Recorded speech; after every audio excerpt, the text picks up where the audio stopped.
In SQL Server, in server type, we will select database engine. In server name, we will select local or dot.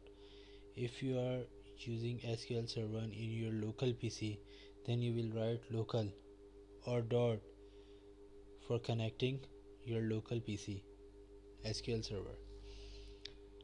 Or you can give instance name if you have given instance name when you are installing SQL Server, or if you are using an other server connection, so you will write instance name here. Authentication, there are two type of authentication: Windows authentication and SQL Server authentication.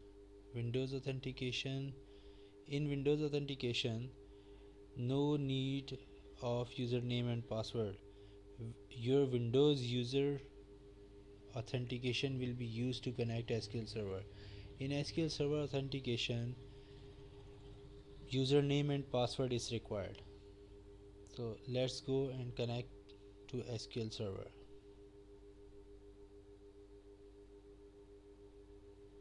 Open SQL Server, Management Studio.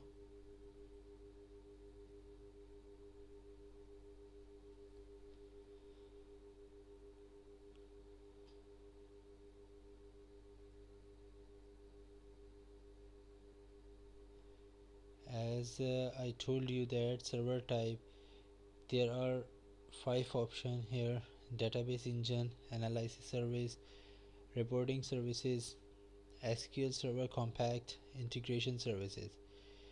We have to select database engine to connect SQL Server databases.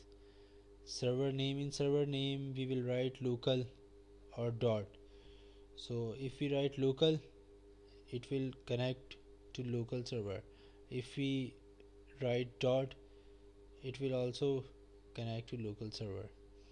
Authentication, as I told you, there are two type of authentication: Windows authentication, SQL Server authentication. We will select here Windows authentication, but when we select SQL Server authentication, you can see here login and password option appears.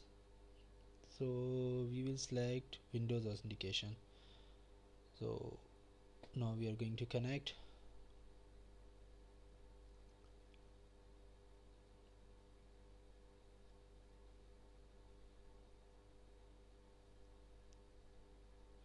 Okay, SQL Server has been connected. Now there is a folder of databases in which there is another folder, system databases. In system databases there are some databases like master, model, msdb, tempdb. These databases are generated by SQL Server, and these are being used by SQL Server. When you install SQL Server, these databases automatically add by SQL Server. And there are some other databases, HRMS test 1 databases. These databases has been created by the user, or you can create database here. Hope you understood the video. Thank you.